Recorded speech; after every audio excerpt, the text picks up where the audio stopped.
Lana y Chaparrón. ¡Uy, mira, Chapa! ¡Un ovni! Ya, sí, vago. No me da un empujoncito que se me murió el burro de arranque.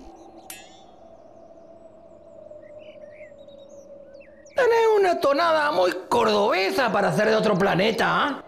¿Y qué crees? Si hace como 20 años que vivo acá en Córdoba. O sea, estaba estresado de mi sistema galáctico y de ahí me vine a vivir acá, al Uritorco, que es más tranquilo. ¡Ah! ¡Vos también saltaste el alambrado!